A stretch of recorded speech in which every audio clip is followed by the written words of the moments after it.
A menina que morava nas paredes. Há muitos anos, eu e minha esposa compramos nossa primeira casa. Apesar de antiga, construída na década de 50, estávamos muito animados com nossa conquista logo nos primeiros anos de casamento. Assim que nos mudamos, quase todas as noites ouvíamos um som que parecia ser de pequenos passos no corredor do andar de cima. Além disso, outros sons aleatórios eram ouvidos durante o dia pela casa.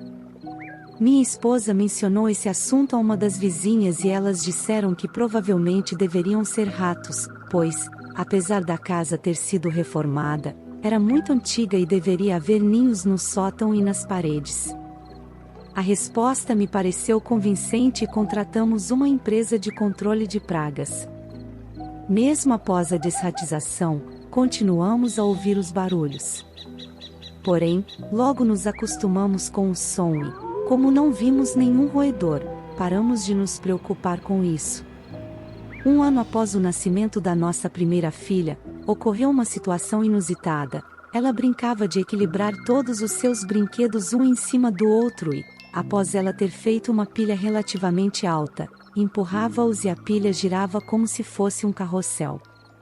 Eu imaginei como aquilo acontecia sem cair tudo no chão. Uns anos depois, quando minha filha completou 2 ou 3 anos, eu passava em frente ao seu quarto durante a madrugada para ir beber água quando a ouvi falando sozinha.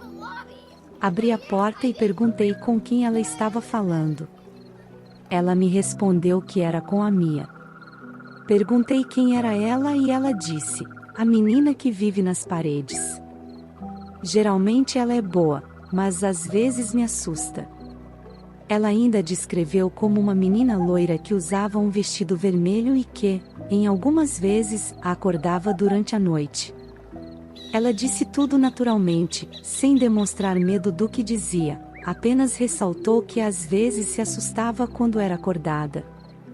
Alguns anos mais tarde, após fazermos uma reforma na casa, agora, minha filha mais velha se mudou para outro quarto, deixando o seu antigo para o mais novo que estava indo dormir, pela primeira vez em uma cama, abandonando o berço. Porém, ele passou a chorar todas as noites. Na primeira noite em sua cama, ouvimos um barulho alto seguido de choros e corri para o quarto pensando que ele deveria ter caído da cama. Quando entrei no cômodo, ele estava no lado oposto da cama chorando em um canto. Eu o acalmei e logo ele voltou para a cama, mas o mesmo ocorreu nas noites seguintes. Então, troquei os quartos de meus filhos novamente e nenhum problema ocorreu novamente. Eu e minha esposa procuramos saber a história da casa, mas não encontramos nenhum registro sobre uma garota chamada Mia ter morado lá. Também não encontramos nenhuma notícia de uma criança desaparecida com este nome.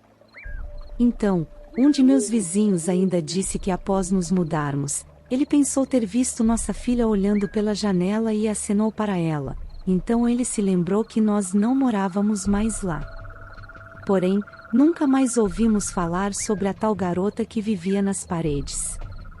Passaram-se muitos anos desde então e eu ainda me pergunto o que realmente aconteceu naquela casa antiga. Foi tudo fruto da imaginação da minha filha? Ou existia realmente algo sobrenatural acontecendo naquela casa? Nunca saberemos ao certo, mas uma coisa é certa: eu nunca mais vou subestimar os estranhos sons que ouço em uma casa antiga. O espelho que roubava almas. O que mais me lembro da minha infância era o grande espelho que havia na sala da casa da minha avó paterna. Estava sempre coberto por um grande lençol negro, o que despertava a minha curiosidade e de meus primos. Meus avós diziam que aquele era um espelho amaldiçoado, capaz de roubar a alma de quem olhasse o seu próprio reflexo nele. Apesar de sermos bastante jovens, não acreditávamos na história. Se fosse verdadeira, não seria melhor destruir o espelho? Uma certa noite brincávamos sozinhos na sala quando meu primo Arthur teve a ideia de tirar o pano do espelho. Eu me calei, apesar de não acreditar que ele teria essa coragem, Meu primo mais novo Felipe também não disse uma palavra. Vocês são duas mariquinhas, disse ele caminhando em direção ao espelho. Aproximou-se, segurou o lençol negro com as duas mãos e o puxou para baixo. Instantaneamente, levei minhas mãos aos olhos, não queria olhar. Ouvi um baque surdo, e em seguida Felipe soltou um grito de desespero. Logo toda minha família estava na sala, pelo menos eu acreditava que estavam. Eu continuava com os olhos tampados, só tive coragem de olhar quando ouvir minha avó dizer: pode abrir os olhos, o espelho está tampado. Meu primo Arthur estava morto, seus olhos estavam revirados mostrando a parte branca, e sua língua pendia para fora da boca. Felipe estava sentado no chão em estado de choque, balançava de um lado para o outro com o dedo polegar na boca. Fiz terapia por anos para esquecer o que havia acontecido naquele dia. O terapeuta me fez acreditar que a morte de Arthur nada teve a ver com ele tirar o lençol do espelho. Aquilo tinha sido uma infeliz coincidência. Ele tinha sofrido um infarto. É raro uma criança de 10 anos sofrer um, mas o caso dele não foi um caso isolado. Tive pesadelos frequentes com aquele espelho por anos, sempre me via na sala e uma curiosidade crescente me fazia tirar o lençol. A princípio nada acontecia, depois vi Arthur com o rosto encharcado de sangue e com os olhos revirados, clamando por mim. Venha, primo, me sinto tão sozinho aqui, faz frio, não é um espaço tão grande, mas é o suficiente para brincarmos. Ainda hoje, embora não com a mesma frequência, eu ainda sonho com ele. Meu primo Felipe estava internado em um hospital psiquiátrico há 10 anos. Na época eu acreditava que Felipe tinha olhado para o espelho, mas ele contou em um dos seus raros momentos de lucidez que viu seu reflexo apenas. Meu psiquiatra também tinha uma resposta para isso: foi o trauma de ter presenciado a morte do irmão que o deixou assim. Algumas pessoas são mais fortes que outras, me disse ele certa vez. Casei-me e aceitei que o que havia acontecido foi obra do acaso. Minha própria avó contou que tudo era uma invenção dela para nos amedrontar. Depois da morte do meu primo só voltei na casa dela por 2 ocasiões, a primeira há 2 anos atrás quando meu avô faleceu, e a segunda alguns meses atrás quando minha avó faleceu.